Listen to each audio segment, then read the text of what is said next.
Good morning everyone. बोल लो यार। हाँ ऐसे सुबह सुबह तो यार एनर्जी रखो। चलिए guys, guys let's start a new topic, important and interesting.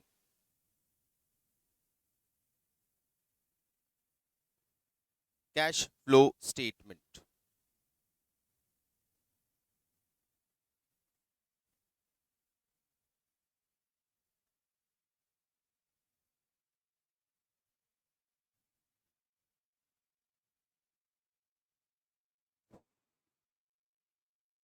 Corporate accounting में cash flow statement important statement है हमारे पास। कई कंपनीज के लिए मैंडेटरी स्टेटमेंट है अपने फाइनेंशियल स्टेटमेंट के साथ कैश फ्लो स्टेटमेंट बनाना। जिस तरह से वो अपने बाकी फाइनेंशियल स्टेटमेंट बनाते हैं उसी तरह फाइनेंशियल स्टेटमेंट एनालिसिस वाले पोर्शन में कैश फ्लो स्टेटमेंट एक इंपॉर्टेंट स्टेटमेंट। नाम से ही क्लियर है कि हम कैश फ्लो स्टेटमेंट में क्या करने वाले हैं। हम कैश फ्लो स्टेटमेंट में कैश के फ्लो को एनालाइज करने वाले हैं। Cash flow statement prepared by the company to analyze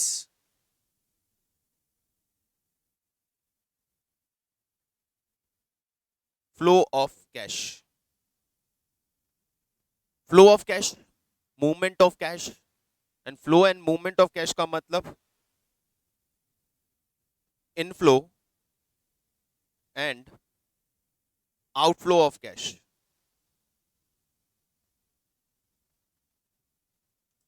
through this statement हम ये एनालाइज करेंगे कि ड्यूरिंग द ईयर कहां कहां से हमें कैश का इनफ्लो हुआ, यानी किन सोर्सेस से कैश कलेक्ट हुआ, कैश आया, कैश का इनफ्लो मिला, और कहां हमने उस कैश को यूटिलाइज किया, यानी कहां उनका आउटफ्लो हुआ। ड्यूरिंग द ईयर पूरे ऑर्गेनाइजेशन की सारी एक्टिविटीज को एनालाइज करके हम उन एक्टिविटीज में इन्वॉल्व कैश के inflow, specifically cash, cash and cash equivalents, cash के इनफ्लो एंड कैश के आउटफ्लो को एनालाइज करने वाले। क्यों सर, क्या एनालाइज कर रहे हैं हम इसमें cash inflow and cash outflow के थ्रू? कैश इनफ्लो के सोर्सेज या कैश आउटफ्लो यानी यूटिलाइजेशन को एनालाइज करके हम क्या करने वाले हैं? क्या पता चलेगा आपको कैश फ्लो के मूवमेंट को एनालाइज करके? कंपनी में कितना पैसा आया, कंपनी में कितना पैसा कंपनी से गया, कहां गया।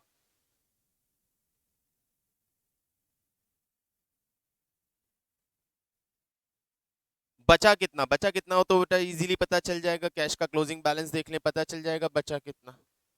ईयर स्टार्ट में हमारे पास कैश कितना था, ईयर एंड में हमारे पास कैश कितना बचा, और ड्यूरिंग द ईयर उन ट्रांजेक्शन्स को एनालाइज करना जहां पे कैश का मूवमेंट हुआ।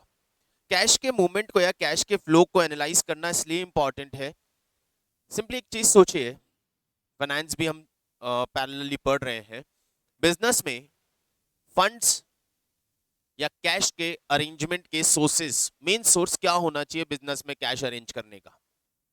बिजनेस में कैश कहां से आना चाहिए? बिजनेस में कैश की रिक्वायरमेंट को फुलफिल करने के लिए आपके पास सबसे इंपॉर्टेंट सोर्स क्या है? सर वो है हमारी बिजनेस की operating activity. We are running the business, buying the goods और manufacturing the goods and selling it. तो उनको सेल करने से जो प्रॉफिट हमारे पास जनरेट हुआ है, यदि कैश उस प्रॉफिट के थ्रू आया है, बिजनेस ऑपरेशन को रन करके यदि हमने कैश अरेंज किया है, तो इट्स अ पॉजिटिव साइन कि हम बिजनेस को प्रॉपरली रन कर रहे हैं और बिजनेस को रन करके हम कैश जनरेट कर पा रहे हैं। सेकेंड, हमारे पास कैश के सोर्सेज होते हैं हमारे फाइनेंशियल सोर्सेस, इधर इक्विटी और डेट। यहां से हमारे पास कैश जनरेट हुआ है, सो फाइन, ओके, हम कैपिटल क्रिएट कर रहे हैं, कैपिटल अरेंज कर रहे हैं, हम लोन ले रहे हैं, वहां से बिजनेस को रन कर पा रहे हैं। बिजनेस को रन करने के लिए बिजनेस में जितना भी अमाउंट हम इन्वेस्ट करेंगे, इन्वेस्ट कहां करेंगे? इन्वेस्ट करेंगे हमारी फिक्स असेट्स में, इन्वेस्ट करेंगे हमारी करंट असेट्स में। जहां भी हम बिजनेस में फंड्स इन्वेस्ट करेंगे, उस इन्वेस्टमेंट के लिए इन्वेस्टमेंट में आउटफ्लो होगा। बिजनेस में फंड इन्वेस्ट करोगे तो कैश का आउटफ्लो होगा। ये कैश का आउटफ्लो करने के लिए आपको इनफ्लो चाहिए, इनफ्लो कहां से हुआ वो एनालाइज करें। तो इनफ्लो दो तरह से आप मेरे पास आना चाहिए, एक फाइनेंस जहां से हम फंड्स अरेंज कर रहे हैं, या बिजनेस की ऑपरेशन से यानी प्रॉफिटेबिलिटी, प्रॉफिट जनरेट कर रहे हैं वहां से कैश जनरेट कर रहे हैं। जो कैश के सोर्सेज हैं क्या वो प्रॉपर सोर्सेज हैं, जहां कैश हमने यूटिलाइज किया, इन्वेस्ट किया, क्या हमने प्रॉपरली इन्वेस्ट किया, क्या हम कैश को प्रॉपर मैनेज कर रहे हैं, क्योंकि कैश का इम्प्रॉपर मैनेजमेंट बिजनेस के लिए सबसे बड़ी नेगेटिव पॉइंट हो जाए। हमें पता चल रहा है कि सर हम तो मशीन बेच के कैश आ रहा है, हमारा फर्नीचर सेल करके कैश आ रहा है, दैट्स अ नेगेटिव थिंग। क्या आपको कैश अरेंज करने के लिए, कैश के इनफ्लो के लिए असेट सेल करने पड़, ऑपरेशन से बिजनेस में कैश ही नहीं आ रहा सर, नेगेटिव कैश फ्लो है, यानी हम प्रॉपरली बिजनेस रन नहीं कर पा रहे। इन सारे पॉइंट्स को डिटेल में जाके एनालाइज करना, but analysis the other part, उससे पहले हम कैश के फ्लो या कैश के मूवमेंट को चेक करें कि कहां कहां से हमारे पास कैश आया पूरे साल भर में और कहां कहां हमने कैश आउटफ्लो किया यानी यूटिलाइज किया। तो इसके इनफ्लो एंड आउटफ्लो के लिए हम कैश फ्लो को तीन कैटेगरी में डिवाइड कर देते हैं, तीन एक्टिविटी में डिवाइड कर देते हैं। बिजनेस में जितनी भी एक्टिविटीज हैं वो सारी एक्टिविटीज तीन पार्ट में डिवाइड हो गई। पहला activity, correct, it's operating activity.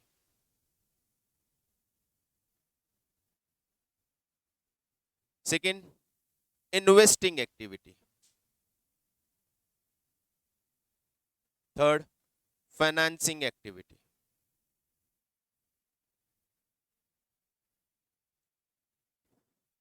हम पूरे कैश के मूवमेंट को, कैश के इनफ्लो एंड आउटफ्लो को तीन एक्ट में डिवाइड करके एनालाइज। ये बिजनेस में कैश के मूवमेंट तीन एक्टिविटीज में होते हैं। बिजनेस की सारी एक्टिविटीज, बिजनेस का सारा साल भर में किया हुआ कैश का मूवमेंट इन तीन एक्टिविटीज में समराइज हो जाएगा।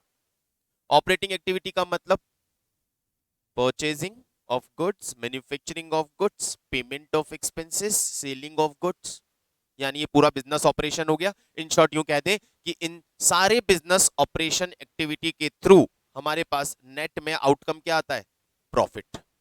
वो प्रॉफिट हमें कैश जनरेट करके देगा, पहला पार्ट। दूसरा, इन्वेस्टिंग एक्टिविटी, यानी बिजनेस की non current assets, building, furniture, machine etcetera में कैश गया या वहां से कैश आया, ये इन्वेस्टिंग वाला पार्ट हो गया। और थर्ड, फाइनेंसिंग एक्टिविटी, यानी बिजनेस को रन करने के लिए जो सोर्सेज हमने यूज किए, equity share capital, preference share capital, debentures, loans, long term loans, ये सारा हमारा फाइनेंसिंग वाला पार्ट हो गया।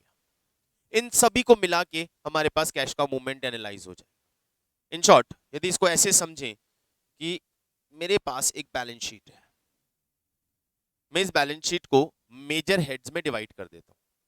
असेट साइड पे non current assets and current assets, और लाइबिलिटी साइड पे non current liability and current liability, जिसमें एक पार्ट रिजर्व एंड सरप्लस को अलग से ले लेते हैं। नॉन करंट लाइबिलिटी में आपके पास शेयर कैपिटल आ गया और लॉन्ग टर्म डेट्स आ गए।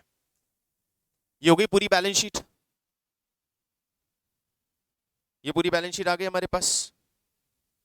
नॉन करंट लाइबिलिटी यानी share capital plus long term debts, debentures, loans etcetera. Reserve and surplus मतलब प्रॉफिट वाला पार्ट। नॉन करंट असेट्स का मतलब यहाँ पे हमारी सारी building, machine, furniture, long term investments वाली चीजें आ गई। और current asset and current liability. अब इस पार्ट को यदि आप लेके चलें तो प्रॉफिट,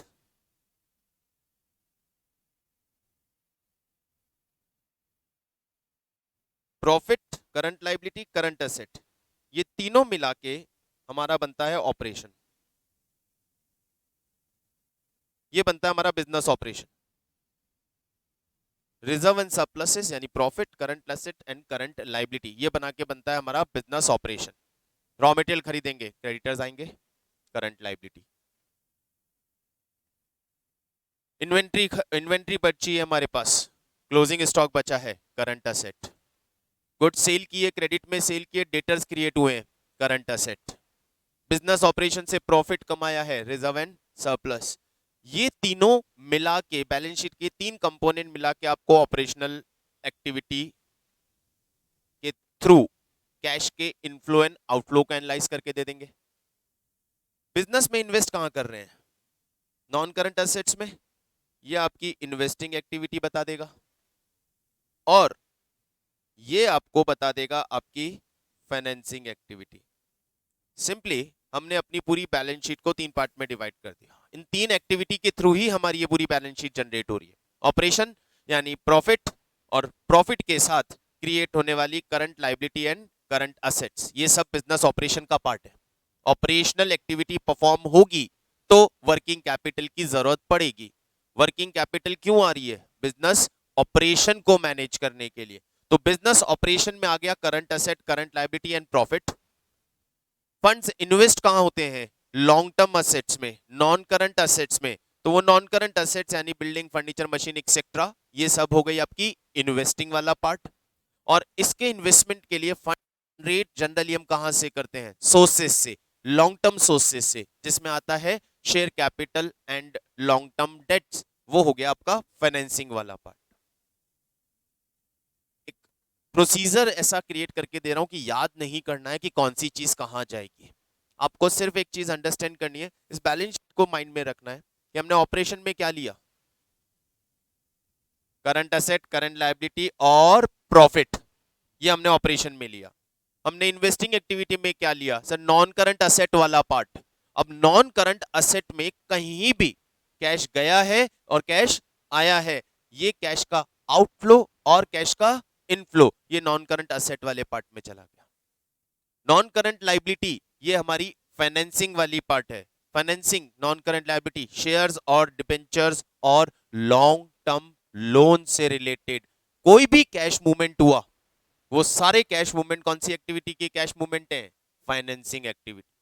तो किस पर्टिकुलर एक्टिविटी में कौन सा ट्रांजैक्शन आएगा, किस पर्टिकुलर एक्टिविटी में कौन सी एक्टिविटी, कौन से इवेंट्स आएंगे, उनको एनालाइज करने के लिए हमने बैलेंस शीट के थ्रू तीन पार्ट में उसको डिवाइड करके रख लिया। मैं अभी कुछ क्वेश्चन यदि आपसे रेज करूंगा तो आपको सिर्फ एक्टिविटी आइडेंटिफाई करनी कि ये किस एक्टिविटी से related. Purchase of building, investing. Sale of furniture, investing. Interest received, interest received, interest received, investing. Interest किस पे मिलता है? इन्वेस्टमेंट करने पे। इन्वेस्टमेंट करना मतलब long term investment, non current asset, उस पे इंटरेस्ट मिलेगा। तो कौन सी एक्टिविटी का पार्ट हो गया? इन्वेस्टिंग। इंटरेस्ट पेड, फाइनेंसिंग, क्योंकि इंटरेस्ट पे किस पे करते हो? डिबेंचर्स पे, लॉन्ग टर्म लोन्स पे, वो कौन सी एक्टिविटी का पार्ट है? फाइनेंसिंग। डिविडेंड पेड, शेयर्स पे देते हैं, financing. Loan raised from bank, financing. Issue of shares, redemption of debenture, easily पता चल रहा। Sale of goods, operating. Payment of creditor, collection from debtor, operating. ये ऑपरेटिंग का पार्ट है। ये क्लियर हो जाना चाहिए। तो याद नहीं करना रहेगा कि कौन सा क्या है। आपको क्या करना है? आपको सिंपली अपनी सारी कैश मूवमेंट्स को उसकी प्रॉपर एक्टिविटी में बाइफ्रिकेट कर देना है। हम इंटरेस्ट पे करते हैं, पीएनएल में आता है, आता है। पीएनएल में आने का मतलब एक्सपेंसेस की तरह ट्रीट करते हैं, जिससे हमारा प्रॉफिट कम हो जाता है। मैं बोल रहा हूं जो प्रॉफिट हमने कमाया वो ऑपरेटिंग एक्टिविटी है। पहला सवाल, जितना प्रॉफिट आपका पीएनएल आपको निकाल के दे रहा है, जितना प्रॉफिट आपका पीएनएल आपको कैलकुलेट करके दे रहा है, क्या उतना कैश आपने जनरेट किया? पहला क्वेश्चन। जितना प्रॉफिट आपका पीएनएल आपको दिखा रहा है, क्या उतना कैश आपके पास आया होगा? Answer, not necessary. क्योंकि प्रॉफिट कैलकुलेशन में हम ऐसे कई इनकम एक्सपेंसेस को कंसीडर करते हैं जो कैश के मूवमेंट को अफेक्ट ही नहीं करते। Depreciation is part of expenses, क्या उससे कैश जा रहा है?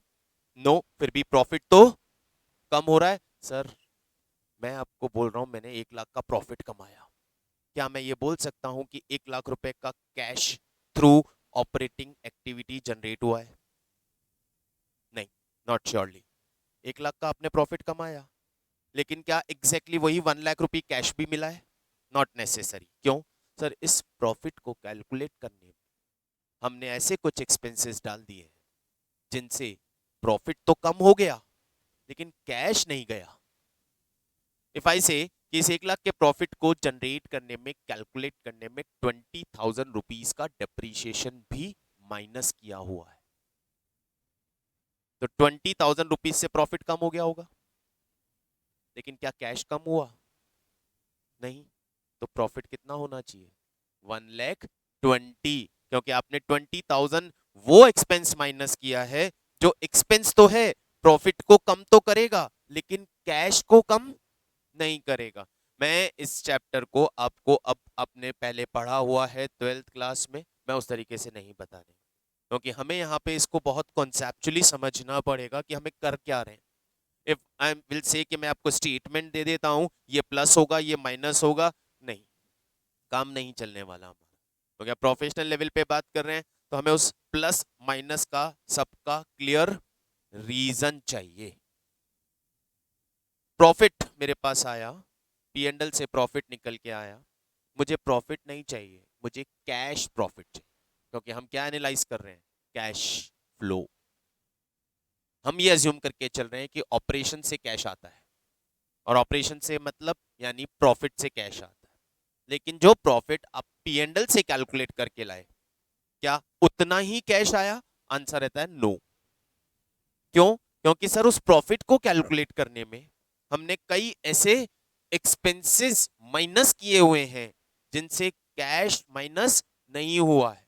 तो मुझे क्या करना चाहिए? मुझे उन्हें वापस ऐड कर देना चाहिए उसे प्रॉफिट में। मैंने कई ऐसी इनकम शायद ले ली हूं जो कैश में नहीं मिली, प्रॉफिट बढ़ गया, हमने मान लिया जितना प्रॉफिट है उतना ही कैश है। नहीं सर, इसमें से 10,000 रुपए की इनकम ऐसी है जो कैश में अभी तक आई नहीं, तो उससे प्रॉफिट तो बढ़ गया लेकिन कैश नहीं बढ़ा, तो क्या करूं? माइनस कर। प्लस प्रॉफिट जो आपके पास है, मुझे वो ऑपरेटिंग प्रॉफिट चाहिए। ऑपरेटिंग प्रॉफिट का मतलब क्या हुआ?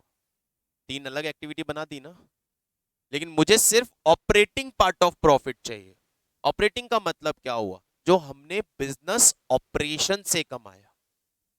आपने इन्वेस्टमेंट पे इंटरेस्ट कमाया, आपने इन्वेस्टमेंट पे इंटरेस्ट कमाया, वो इंटरेस्ट भी पी एंडल में इनकम की तरह गया, उस इंटरेस्ट ने भी प्रॉफिट को बढ़ाया होगा, लेकिन क्या वो इंटरेस्ट ऑपरेटिंग पार्ट से आया है? कौन से पार्ट से आया है? इन्वेस्टिंग पार्ट से आया है। वेरी गुड, इन्वेस्टिंग पार्ट से आया है। तो वो ऑपरेटिंग में क्या कर रहा है? वो कहां जाना चाहिए? इन्वेस्टिंग में, तो उसे ऑपरेटिंग से और इन्वेस्टिंग में सिंपल। प्रॉफिट पी एंडल से मिल गया, मुझे उस प्रॉफिट को एनालाइज करना है और ये चीज, दो चीज चेक करनी है, क्या ये प्रॉफिट कैश को रिप्रेजेंट कर रहा है? इफ नो, तो इसमें जितने भी नॉन कैश ट्रांजैक्शंस हैं उनके असर को, उनके इंपैक्ट को रिवर्स कर दो। डेप्रीशिएशन ने प्रॉफिट कम किया, नॉन कैश, वापस प्लस कर दो। गुडविल राइट ऑफ, प्रॉफिट कम हुआ लेकिन कैश कम, वापस प्लस कर दो। Loss on sale of machine, profit कम हुआ, कैश कम, वापस ऐड कर दो। Profit on sale of asset, asset को बेचने से प्रॉफिट आया, प्रॉफिट बढ़ गया, लेकिन असेट को बेचने का जो प्रॉफिट आया वो कौन सी एक्टिविटी का पार्ट है? तो वो इन्वेस्टिंग में शो होना चाहिए। वो इस प्रॉफिट में क्या कर रहा है? तो इस प्रॉफिट से माइनस कर दो। इंटरेस्ट रिसीव्ड, इनकम है, प्रॉफिट को इंक्रीज कर रही है, लेकिन क्या वो ऑपरेटिंग का पार्ट है? किसका है? तो यहां क्या कर रहा है? हटा दो, इन्वेस्टिंग में ले जाओ। इंटरेस्ट पेड, प्रॉफिट कम हो गया। क्या कैश, क्या वो ऑपरेटिंग का पार्ट है? कौन सा पार्ट है? किसका पार्ट है? तो यहां प्रॉफिट कम क्यों हो गया? यहां का प्रॉफिट ऐड कर दो और कहां ले जाके माइनस करो? फाइनेंसिंग में। That's all.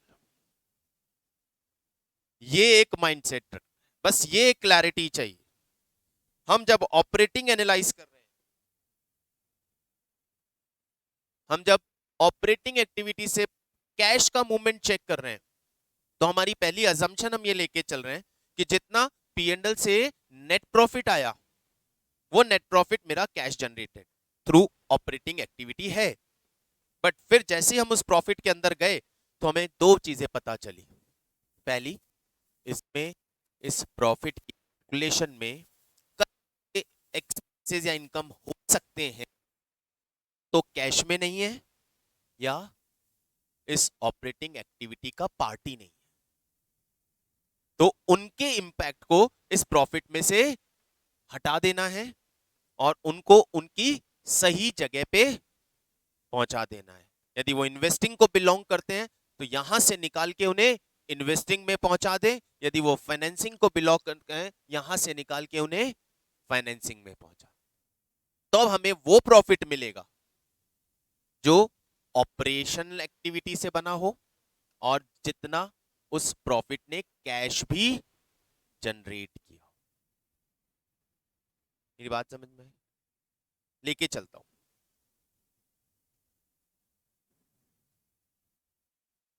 Operating activity, cash flow from operating activity.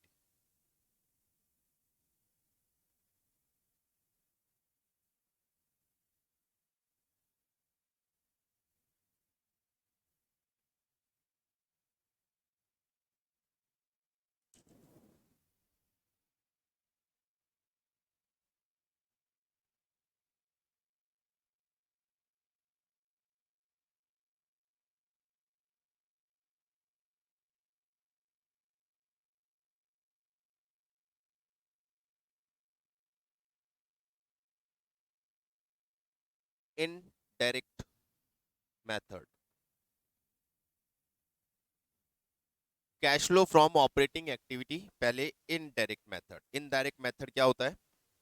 Indirect method में हम प्रॉफिट से चलते हैं, इनडायरेक्टली रिवर्स। डायरेक्ट मेथड जहां हम एक्चुअली कैश के आउटफ्लो और इनफ्लो से चलते हैं।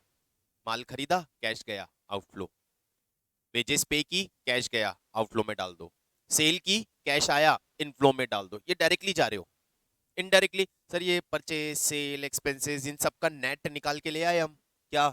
प्रॉफिट। तो यही प्रॉफिट होना चाहिए, लेकिन इस प्रॉफिट में कुछ एडजस्टमेंट करने हैं तो हम रिवर्स जा रहे हैं। Indirectly cash flow from operating activity निकाल, तो सबसे पहले उठा के लाते हैं प्रॉफिट फ्रॉम पी&एल। पी&एल से जो नेट प्रॉफिट आता है वो कौन सा नेट प्रॉफिट होता है? तो हमें सबसे पहले मिला नेट प्रॉफिट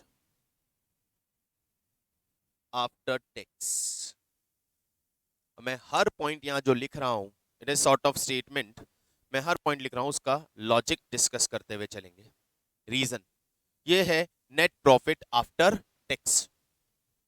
पी&एल बनाया, सारे एक्सपेंसेस, सारी इनकम पी&एल में डाल दी, नेट प्रॉफिट आया, टैक्स पी&एल में डाल दिया, टैक्स पे करने के का प्रॉफिट। नाउ फर्स्ट सवाल, ये जो नेट प्रॉफिट आफ्टर टैक्स है, यानी एक्स का एडजस्टमेंट करने के बाद का, इसमें से कौन सा टैक्स माइनस हुआ होगा? एक्चुअली पेड या assumed? No, actually paid tax current year के प्रॉफिट से माइनस हो ही नहीं सकता, क्योंकि एक्चुअली पेड टैक्स तो प्रॉफिट कैलकुलेट होने के बाद पता चलेगा। तो यहां हम क्या करते हैं, हम टैक्स पे करने का प्रोविजन बना लेते हैं कि कितना टैक्स लायबिलिटी हमारा बनेगा और कितना हमें पे करना पड़ेगा। उस expected assumed amount of tax को, उस expected assumed amount of tax को हम यहां से प्रॉफिट से माइनस करते हैं। एक सेकेंड गाइस।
तो यहां इस प्रॉफिट की कैलकुलेशन में जो टैक्स माइनस किया है आपने, वो tax actual paid tax minus नहीं किया है, आपने वो अज्यूम्ड एक्सपेक्टेड टैक्स माइनस किया, जिसे हम बोलते हैं प्रोविजन फॉर टैक्स।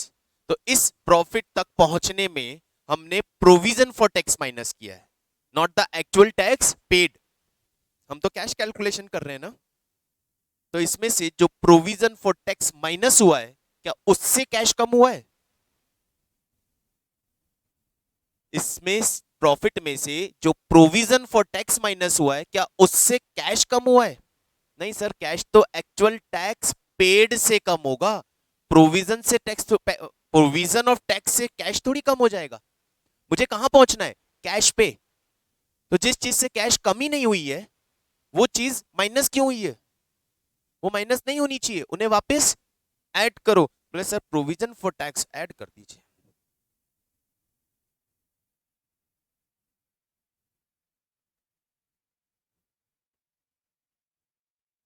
क्यों ऐड किया है? क्यों ऐड किया हमने ये provision for tax?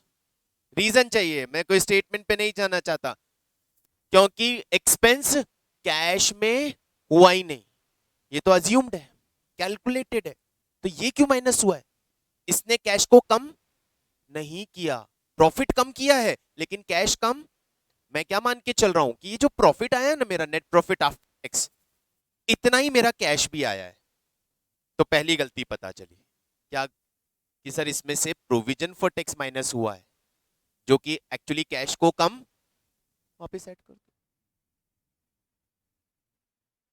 Point number 2, जब प्रॉफिट हम अर्न करते हैं, तो उस प्रॉफिट का एक पार्ट रिजर्व में ट्रांसफर कर देते हैं फॉर फ्यूचर कंटिजेंसी। उससे प्रॉफिट कम हो जाता है। हो गया ना प्रॉफिट कम, क्योंकि आपने प्रॉफिट का एक पार्ट कहां डाल दिया? रिजर्व में। तो प्रॉफिट कम हो गया। क्या रिजर्व में प्रॉफिट डालने से कैश कम हो जाती है? रिजर्व में क्या ट्रांसफर कर रहे हो? प्रॉफिट, कैश नहीं। रिजर्व में प्रॉफिट ट्रांसफर करने से कैश कम नहीं हो जाएगी। वो तो सिर्फ प्रॉफिट के दो पार्ट कर दिए मैंने, कि ये अभी काम में लेंगे, ये बाद में काम में लेंगे। कैश के दो पार्ट नहीं हुए हैं। तो रिजर्व में प्रॉफिट ट्रांसफर करने से प्रॉफिट तो कम होता है, लेकिन कैश कम। वापस ऐड कर दो।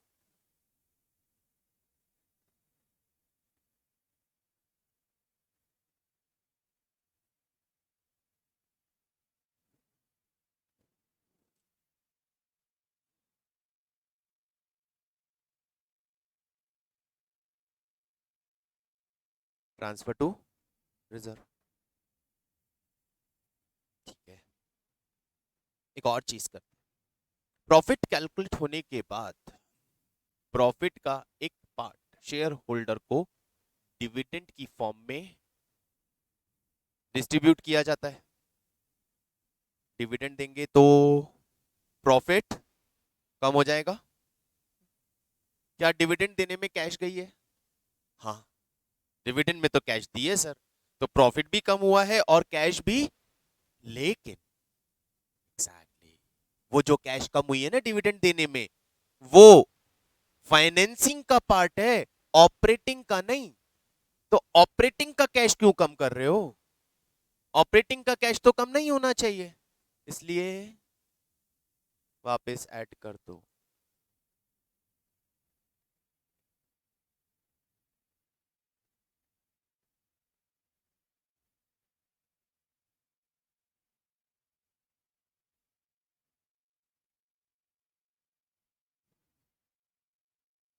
अब मैं उस प्रॉफिट पे आ गया जो इन एक्स्ट्रा ऑर्डिनरी आइटम्स की वजह से कम हुआ था, उन्हें वापस ऐड करके हम आ गए नेट प्रॉफिट बिफोर टैक्स। ये ऐड क्यों किए सर? क्योंकि इनसे एक्चुअली कैश कम हुआ नहीं, या ये ऑपरेटिंग का पार्ट नहीं है, इसलिए कैश कम नहीं हुआ लेकिन प्रॉफिट कम हो गया, इसलिए मैंने ऐड कर दिया। रीजन क्लियर है? मैं आपको एक प्रॉफिट देता हूं, net profit before tax after dividend. Dividend कम हुआ है तो डिविडेंड से प्रॉफिट कम हुआ है, इसलिए डिविडेंड वापस, लेकिन प्रोविजन फॉर टैक्स ऐड नहीं करेंगे क्योंकि profit already before tax. That is the point we need to understand. ये सिंपली सिर्फ फॉर्मेट पे जाते हैं ना, ये तीन चीजें ऐड कर, हमने क्यों ऐड की है उसका रीजन हमारे सामने होना चाहिए। क्यों ऐड किया है? क्योंकि इसने प्रॉफिट कम किया है, इन तीन आइटम ने प्रॉफिट कम किया है। यदि इन तीन आइटम ने प्रॉफिट कम किया है और ये ऑपरेटिंग का पार्ट नहीं है, इसलिए हमने ऐड किया। ये आ गया नेट प्रॉफिट। अब और चले अंदर, और प्रॉफिट में चलते हैं और ढूंढते हैं ऐसे कौन से ऐसे एक्सपेंसेस हैं जिनकी वजह से प्रॉफिट कम हुआ है लेकिन कैश कम नहीं हुई, या ऑपरेटिंग का कैश कम नहीं हुआ, वो किसी और एक्टिविटी का था। सोच के लाओ ऐसे कुछ एग्जांपल्स जिनकी वजह से प्रॉफिट अफेक्ट हुआ है लेकिन वो इस ऑपरेशन का पार्ट नहीं है। इंटरेस्ट ऐड करेंगे अब इसमें, non cash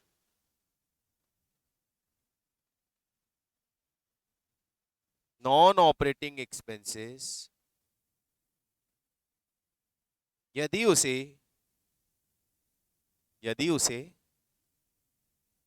P and L में डेबिट किया है, यानी यदि उस आइटम ने प्रॉफिट एक्चुअली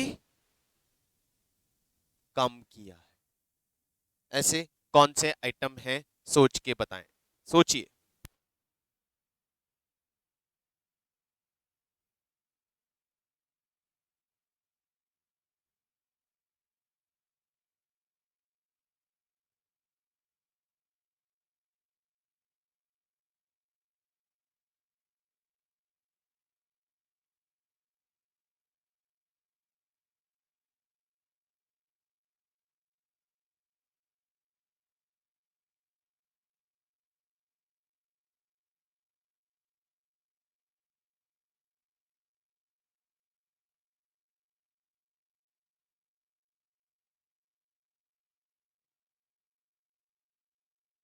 तो ऐसे कौन कौन से एक्सपेंसेस हैं जो कैश में नहीं हुए हो, या तो, और या फिर ऑपरेटिंग के ना हो, दोनों तरह के एक्सपेंसेस। ऐसे सारे खर्चे जिनसे हमारा प्रॉफिट कम हुआ है लेकिन वो खर्चे या तो कैश को कम नहीं कर रहे हैं या फिर वो ऑपरेटिंग नहीं है, उन्हें वापस ऐड कर दो भैया। यदि उन्होंने प्रॉफिट कम किया है तो, यदि उन्होंने प्रॉफिट कम नहीं किया है तो हमें कुछ ठीक करने की जरूरत नहीं। इंटरेस्ट पेड,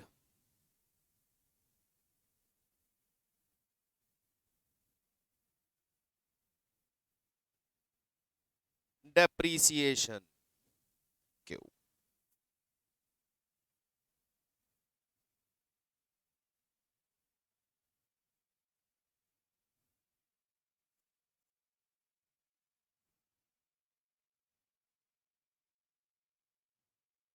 और सोचो। हाँ, यहाँ पे वो सारे एक्सपेंसेस आएंगे जो इधर कैश में नहीं है या फिर इस ऑपरेटिंग को बिलोंग नहीं करते।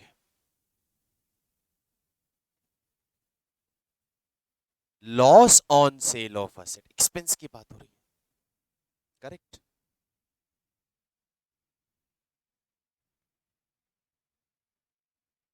Loss on sale of asset, बिल्कुल सही।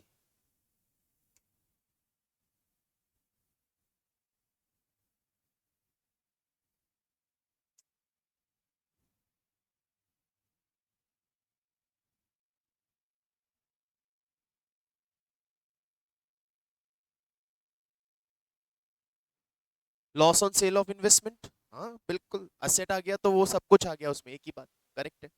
और और सोचो। अमोर्टाइजेशन, अमोर्टाइजेशन का मतलब goodwill return of.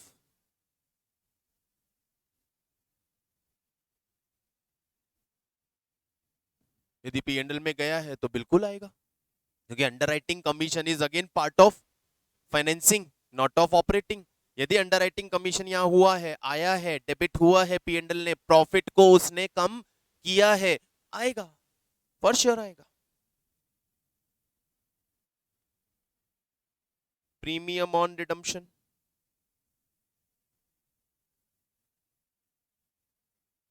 Premium on redemption of shares और डिबेंचर एक्सपेंसेस है। यदि आपने उसे पीएनएल में डाला, मैंने यहाँ क्या लिख दिया ऊपर, एक साथ ही, एक ही साथ क्या एक नाम दे दिया, इफ डेबिट टू पीएनएल, यदि उस एक्सपेंस ने प्रॉफिट को कम किया है तो वापस ऐड होगा, यदि उसने कम नहीं किया है तो नहीं होगा। और और क्या हो सकता है, premium on redemption,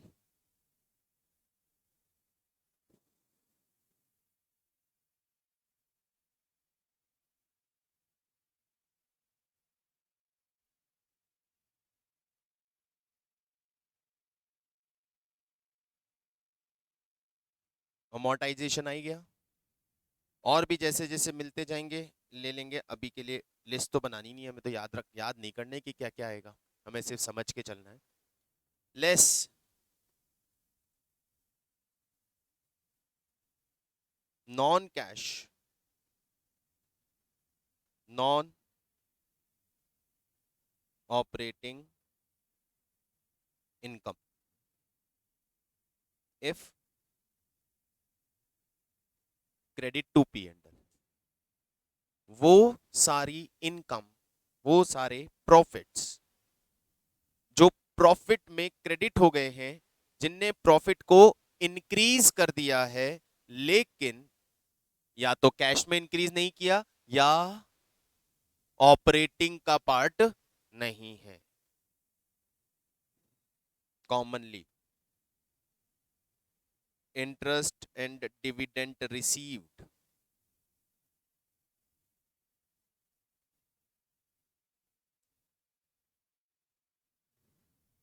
profit on sale of non current asset,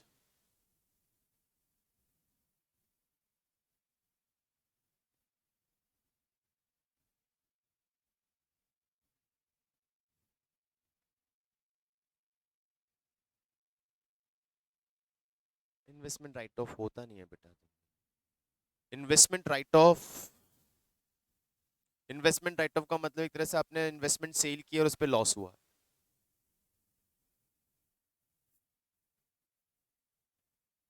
ये करके आपको मिलेगा profit from operation.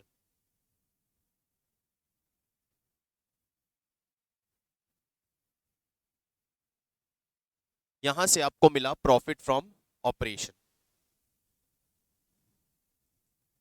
Profit from operation पे अराइव होने के लिए, प्रॉफिट फ्रॉम ऑपरेशन तक पहुंचने के लिए क्या क्या करना है सर, नेट प्रॉफिट लेना है, और उस नेट प्रॉफिट में उन एक्सपेंसेस को ऐड बैक कर देना है जिनने प्रॉफिट तो कम किया लेकिन कैश कम नहीं किया, जिनने प्रॉफिट बढ़ाया लेकिन कैश नहीं बढ़ाया, या फिर वो ऑपरेटिंग एक्टिविटी का पार्ट नहीं है, ऐसे एक्सपेंस और ऐसी इनकम को रिवर्स कर दिया, ऐसे एक्सपेंस प्लस हो गए और ऐसी इनकम सारी माइनस हो गई, तो हम प्रॉफिट फ्रॉम ऑपरेशन पे आ गए।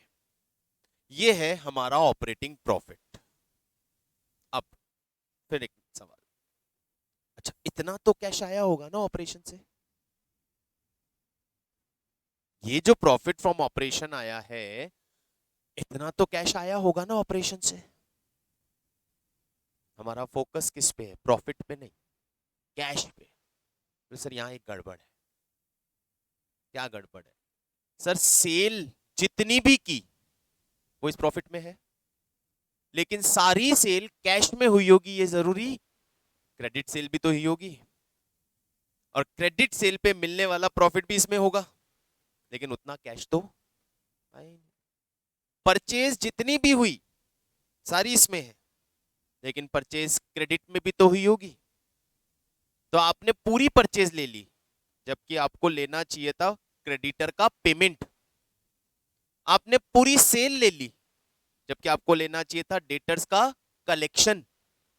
आपने पूरा स्टॉक ले लिया, जबकि आपको लेना था सिर्फ सोल्ड स्टॉक।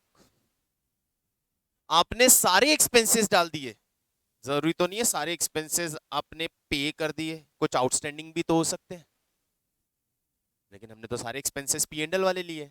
याद करो, पी एंडल जब बनाते हैं तो आउटस्टैंडिंग को भी एक्सपेंस का पार्ट मानते हैं, करंट ईयर का खर्चा मानते हैं, लेकिन कैश में तो उनका पेमेंट नहीं होता। क्या आपने कोई प्रीपेड एक्सपेंस इसमें लिया है? नहीं, prepaid expense sir P and L में नहीं आता, वो तो नेक्स्ट ईयर का है, लेकिन पेमेंट तो किया है। हमें यहाँ पे क्या चाहिए? कैश। तो वो सारे ट्रीटमेंट, वो सारे एडजस्टमेंट्स डालने पड़ेंगे अब हमें।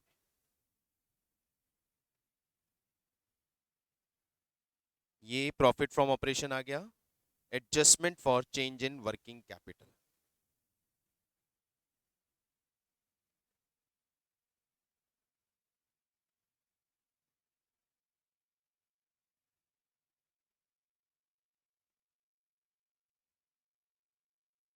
तो मैंने जितने भी अभी आपको बोला, credit sale, credit purchase, outstanding, prepaid, ये सब क्या है?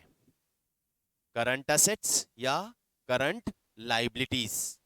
तो इनमें प्लस माइनस यदि हुआ है तो वो आपके कैश को अफेक्ट करेगा, तो उनका एडजस्टमेंट करना है। Add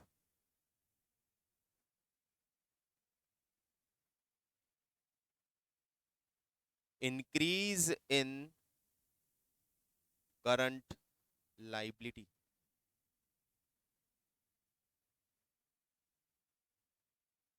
decrease in current assets. अब ये क्या बोला है, इसको भी याद करने का तरीका समझो, उसका लॉजिक समझ लो। करंट असेट डिक्रीज हुई है तो मैंने ऐड कर दी है। पहले थे डेटर 20 के, पहले थे डेटर 50,000 के, अब डेटर हो गए 30,000 के। डेटर कम हुए। डेटर कम होने का मतलब, डेटर कम होने का मतलब डेटर ने हमें पेमेंट कर दिया, और डेटर ने हमें पेमेंट कर दिया इसका मतलब कैश आया। कैश आया तो ऐड होना चाहिए। इस लॉजिक से ये दोनों ऐड हो गए और लेस हो गया इनका opposite, decrease in current liability, increase in current assets.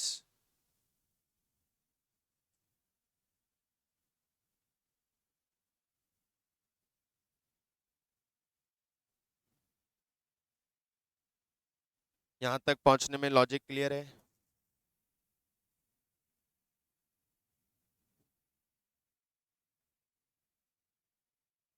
अब ऊपर हमने क्या किया था, जो टैक्स हमने पे किया था, हमने माना टैक्स का पेमेंट नहीं हुआ था, वो क्या था? अज्यूम यानी प्रोविजन फॉर टैक्स था, और हमें तो क्या लेना है, payment of tax, actual payment of tax. तो अब लेस कर दो टैक्स पेड।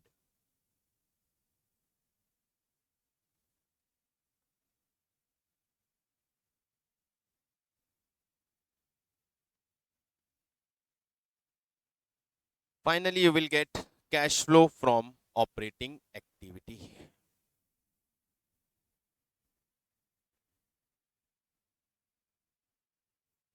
यहां से आपको मिल जाएगा ऑपरेटिंग एक्टिविटी का कैश फ्लो। पॉजिटिव मतलब इनफ्लो, नेगेटिव मतलब आउटफ्लो।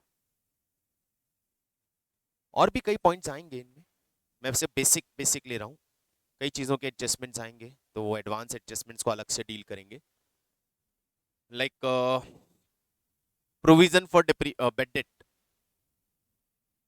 बनाते थे बचपन में, क्या कि सर अज्यूम कर रहे हैं बैड डेट हो जाएगी, क्या कैश गया, तो वो क्यों माइनस हो रहा है, वो भी प्लस होगा।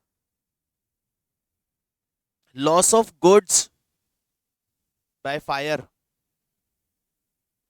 लॉस हुआ, प्रॉफिट आपने क्या कर दिया, कम कर दिया, बट क्या कैश गया, स्टॉक कम हुआ था, कैश नहीं गया, वो वापस, और उस लॉस का इंश्योरेंस कंपनी ने पेमेंट दे दिया, तो कैश आया, ऐड हो जाए। Refund of tax, cash inflow आएगा। ऐसे कुछ आइटम है, हम अलग से डील करेंगे एक एक पॉइंट को, अदरवाइज यहां अभी कंफ्यूजन होगा। यहां पे अभी बात समझ में आ गया, यहां तक का लॉजिक समझ में आ गया। ये था आपका cash flow from operating activity. Next B, cash flow from investing activity.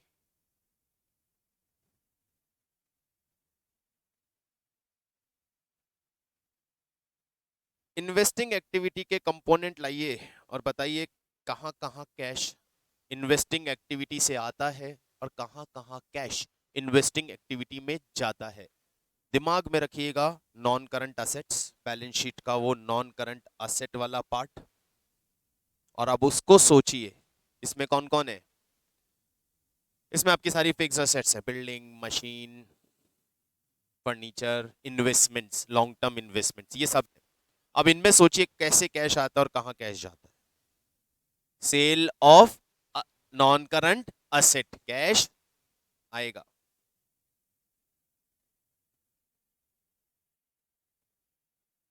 Positive, cash आएगा। सेल ऑफ इन्वेस्टमेंट, कैश आएगा। इंटरेस्ट और dividend received,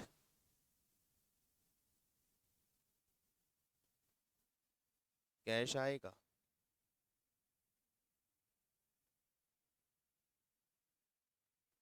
purchase of non current asset,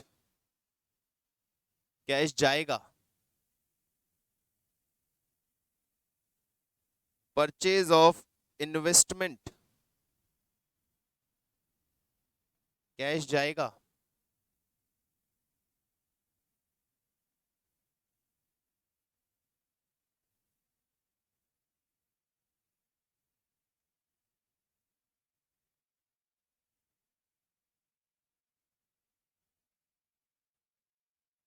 interest on investment का मतलब मिलेगा तो मिल गया ना, इंटरेस्ट एंड डिविडेंड रिसीव्ड, तो वो फाइनेंसिंग का होगा।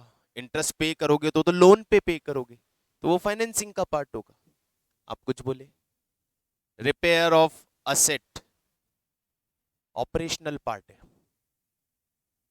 बिजनेस ऑपरेशन का पार्ट है। Repairing of machine, repairing of asset, ये ऑपरेशनल पार्ट है, ये तो पी एंड ऑपरेटिंग में ही जाना चाहिए, वहां गया होगा, उसको नहीं छेड़ना है। डन, ये आपका कैश फ्लो फ्रॉम इन्वेस्टिंग। एक और इंटरेस्टिंग फैक्ट यहां बताता हूं। इंश्योरेंस क्लेम रिसीव्ड ना, लॉस बाय फायर, गोडाउन में आग लगी, माल जला, फर्नीचर जल गया, और लॉस बाय फायर को कहां दिखा दिया? P&L में। क्या उससे कैश कम हुई? वापस ऐड कर दिया। अब इंश्योरेंस कंपनी से क्लेम मिला 50,000 रुपए, कैश आया, claim received from insurance company. कौन सी एक्टिविटी का कैश है? फर्नीचर का जो क्लेम मिला वो इन्वेस्टिंग का कैश है, गुड्स का जो क्लेम मिला वो ऑपरेटिंग का कैश है। देखना पड़ेगा ना, बस वो लॉजिकली क्लियर है चीजें। Insurance claim received for damage of furniture, investing, furniture की बात हो रही है, तो ये एक्स्ट्राऑर्डिनरी में हम डील करेंगे, पर एक आइडिया दिया। ये हो गई आपकी इन्वेस्टिंग एक्टिविटी। सी लेते हैं, कैश फ्लो फ्रॉम फाइनेंसिंग।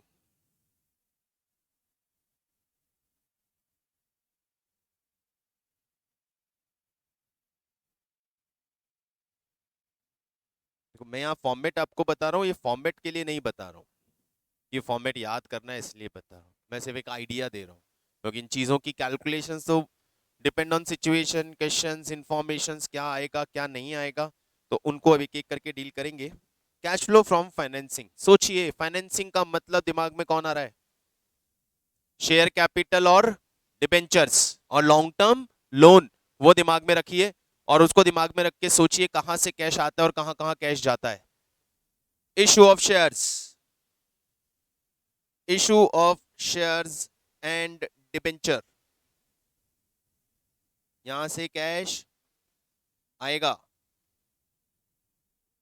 पहले आने वाले आइटम ले लेते हैं। लोन टेकन, परफेक्ट, लोन लिया, long term loan taken, loan raised, cash आएगा। Premium on issue of shares, यदि हमने शेयर्स और डिबेंचर प्रीमियम पे इशू किए हैं, कैश आएगा।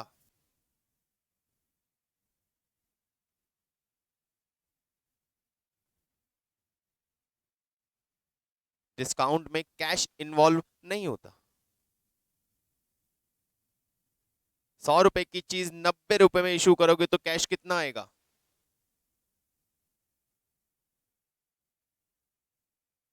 मैं इशू ऑफ शेयर्स डिबेंचर लिखा, अब मैं issue of debenture at discount, 100 rupees का डिबेंचर 90 में इशू किया, तो इशू ऑफ डिबेंचर में कितना रुपए लोगे? 90, 10 रुपए से क्या लेना देना। वहीं issue of debenture of 100 at 110, issue of debenture कितना लोगे? 100, और 10 रुपए और मिलेगा, किसका? कैश आएगा ना, इसलिए अलग से लिया। डिस्काउंट पार्ट आपके ओरिजिनल कैश को ही कम कर देता है, वो नॉन कैश आइटम है discount. Redemption of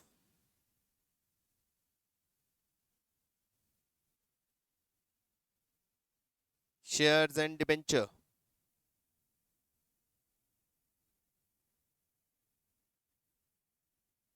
buyback of equity shares,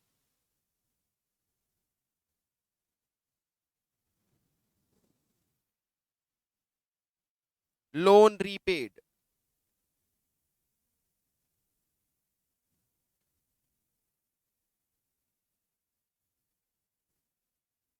dividend paid,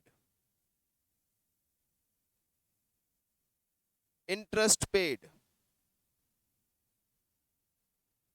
correct, premium on redemption, good.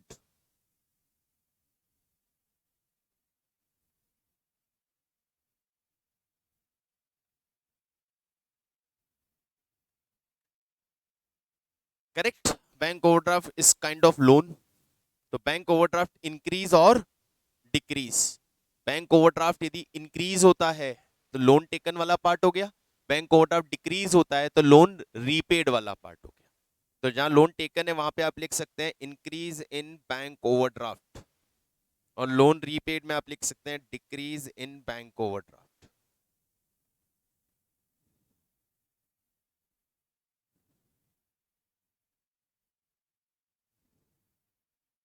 और कुछ दिमाग में आ रहा हो?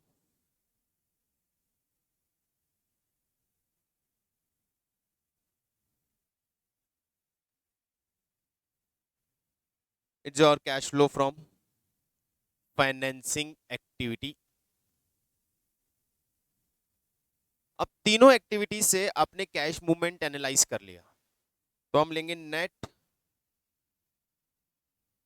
Change in cash.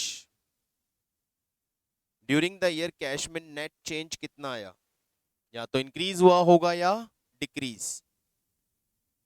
Add opening balance of cash and cash equivalents.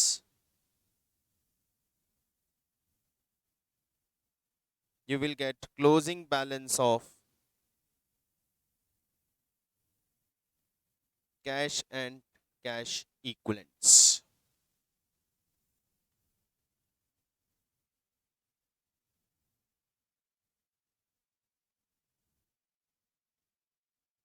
अभी कैश एंड कैश इक्विवेलेंट्स क्या है?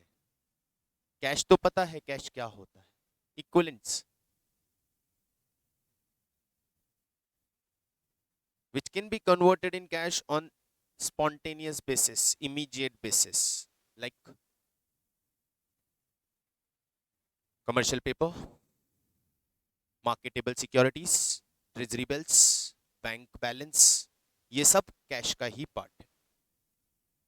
Current investments, short term investments जिन्हें बोलते हैं, ये सब कैश का पार्ट।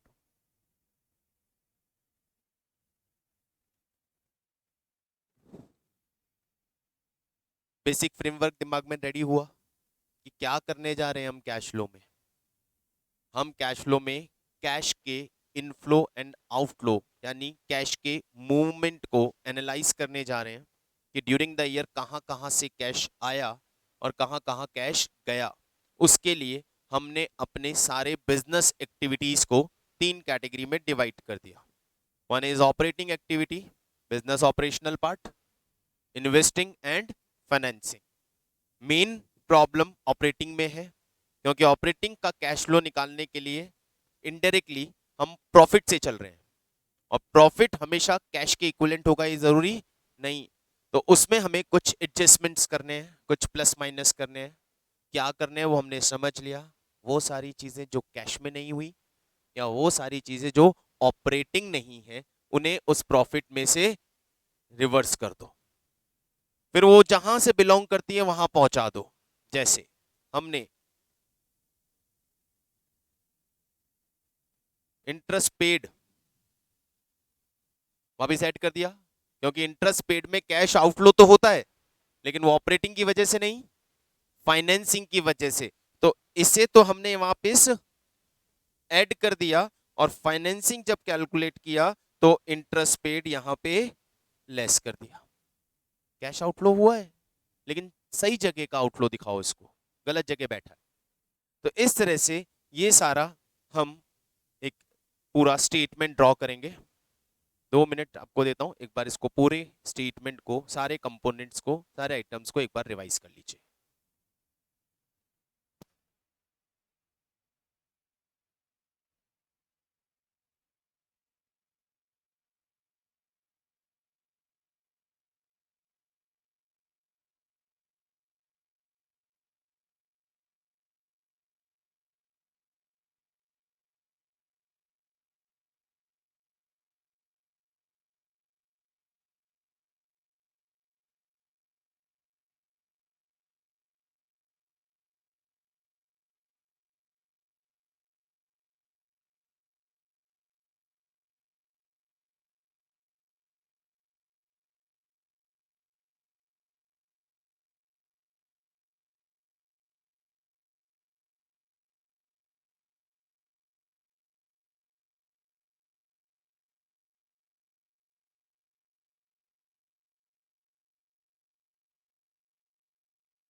ये तो हो गया आपका बेसिक स्टेटमेंट फॉर्मेट, कैसे कैश फ्लो स्टेटमेंट बनेगा, इन एक्टिविटीज में डिवाइड होगी।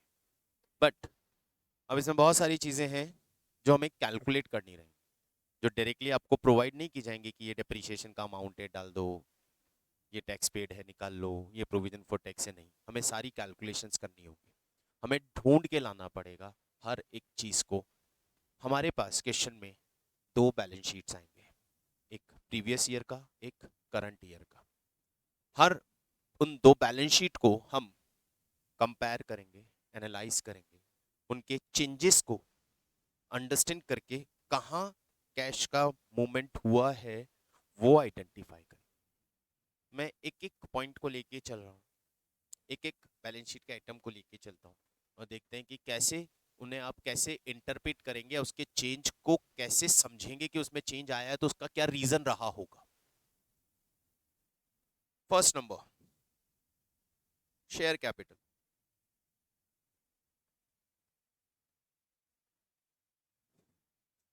इक्विटी शेयर कैपिटल हो या प्रेफरेंस शेयर कैपिटल हो, प्रीवियस ईयर और करंट ईयर की शेयर कैपिटल को कंपेयर किया। प्रीवियस ईयर से करंट ईयर में यदि शेयर कैपिटल इंक्रीज हुई है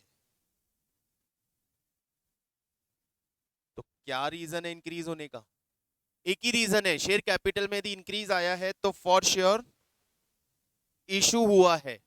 लेकिन इस इशू के पीछे, issue of shares, shares issue करने के पीछे बहुत सारे रीजन हो सकते हैं।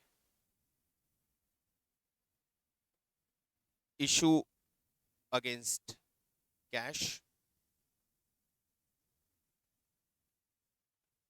Bonus issue,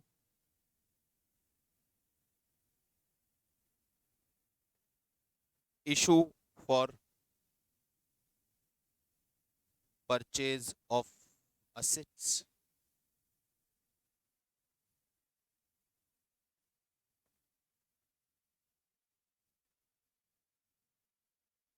issue for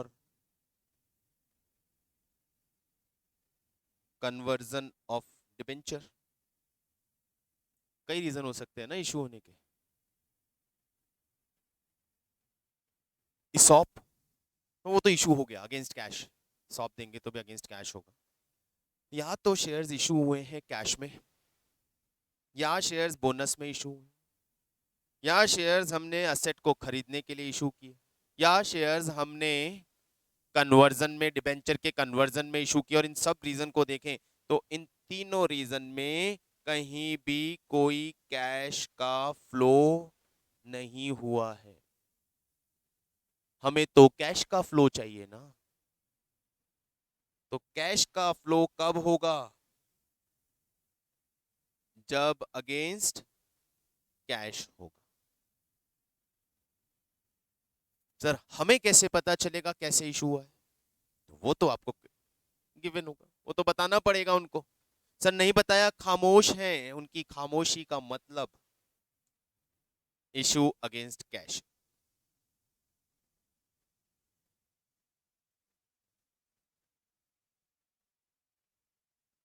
clear है पॉइंट?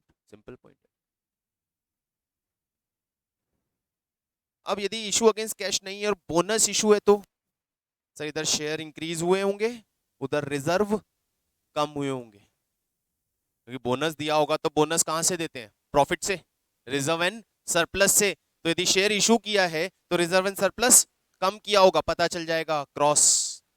ना रिजर्व सरप्लस कम करने से कैश का मूवमेंट हुआ, ना ही शेयर इशू होने से कैश का मूवमेंट हुआ। दोनों ट्रांजैक्शन आपस में सेट ऑफ हो गए, कैंसिल हो गए।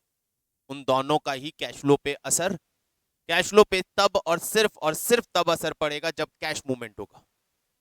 Share purchase of asset issue किया है, सर एक मशीन खरीदी और मशीन खरीदने के लिए शेयर इशू किए, तो उधर मशीन की परचेज आई है और इधर शेयर इशू हुए। ना purchase of machine cash flow को अफेक्ट करेगी, ना issue of share cash flow को अफेक्ट करेगा, आपस में सेट ऑफ हो गए। डिबेंचर के कन्वर्जन में शेयर इशू हुए तो इधर शेयर इंक्रीज हुआ होगा और डिबेंचर कम हुआ होगा।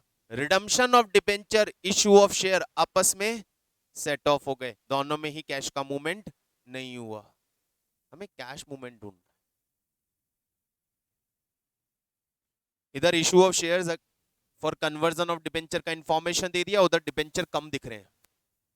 हम वहां पे डिबेंचर कम दिखे मतलब रिडम्पशन नहीं, रिडम्पशन हुआ है लेकिन कैश गया नहीं है, कन्वर्जन हुआ है, इधर आया नहीं उधर गया नहीं, आपस में सेट ऑफ हुआ है। ये ध्यान रखना पड़े, ये सोचना पड़े।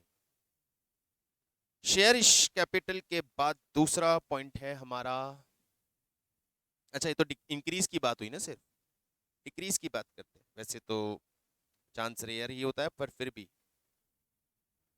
डिक्रीज इन शेयर कैपिटल का मतलब redemption, decrease in share capital का मतलब या तो रिडम्पशन और या बायबैक। प्रेफरेंस शेयर है तो रिडम्पशन होगा, इक्विटी शेयर्स है तो बायबैक होगा, और इन दोनों ही केस में कैश का आउटफ्लो होगा, कैश जाएगा। बायबैक करोगे तो भी कैश जाएगा, प्रेफरेंस शेयर का रिडम्पशन करोगे तो भी कैश जाएगा। ऐसे शेयर कैपिटल को देख के पहचान क्या चेंज आया। शेयर कैपिटल इक्वल है, जितनी लास्ट ईयर थी उतनी ही करंट ईयर में, no change. Debenture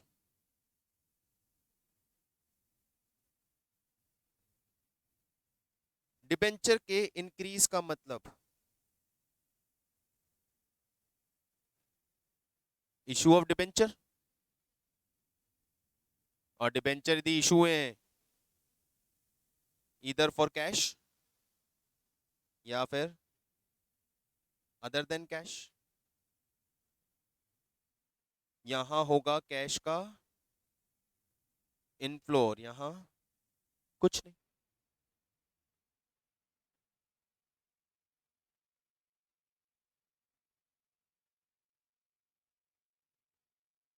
debenture decrease हुए हैं,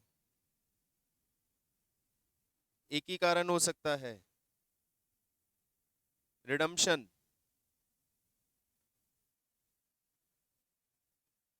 बाय कैश,